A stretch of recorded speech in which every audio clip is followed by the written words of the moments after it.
I always joke that once you're on the front page of the local paper as the abortion kid, there's really no going back. I'm one of the youngest candidates, not only in Montana history, but in the history of our country. I had 3 students come in masks and they poured alcohol on me. You have rogue abortion facilities who are putting women in danger, and you need to hold them accountable. Yeah, so I got more and more involved in pro-life stuff. Middle school, I went to my first state March for Life. My aunt took me, and that was definitely a big moment.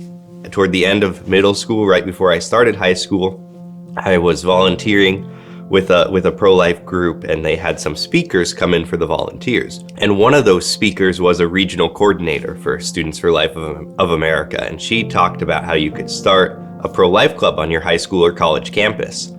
And so just listening to her, I didn't think about it too much, and I just thought, okay, that's something I need to do. There were a lot of ups and downs and different learning experiences through that, including a period when we were facing resistance from our school, and with the help of Students for Life and the Thomas More Law Society, filed a legal demand letter with them. And there was a lot of press coverage and public controversy about that. And I always joke that once you're on the front page of the local paper as the abortion kid, there's really no going back or hiding from the issue. And so that's been definitely a big part of my story.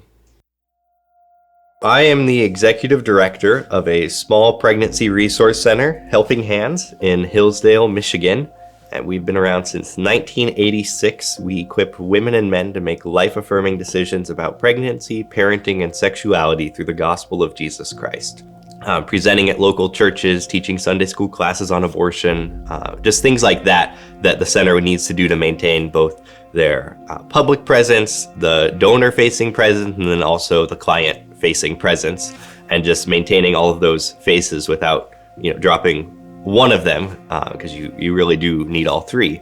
Really anything that fits within that. I definitely don't do everything. We have a great team of volunteers, and our volunteer coordinator does a wonderful job, but really making sure that everything is getting done or overseeing that falls on me. And then I report directly to our board of directors. We have a phenomenal board, and so I work closely with them to make sure that we're headed in the right direction and going where we need to go. It's easy to think about what we want to see happen. And I think the summary, of course, is we want to see abortion both illegal and unthinkable. We want to see every woman in a crisis pregnancy situation know the options that are available to her and know the love and support that Christians in her community are eager to offer to her in the name of Jesus to meet her needs and to care for her and the child.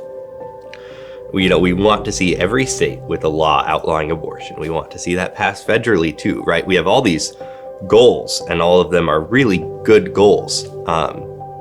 But actually, I think they're more desires than they are goals. And we really, at the end of the day, can't control those things. God does. And so I think I want my legacy to be one of faithfulness, and that those who come after me will look at me and say, up until the end, he was faithful to his God, and he was faithful to love his neighbor in every way that he could. He loved his wife, he loved his family, he loved his church, he loved his neighbors, and he was faithful to do that. I don't want to be judged based on the results that God brings about because of my actions, but based on the faithfulness that he's granted me to have.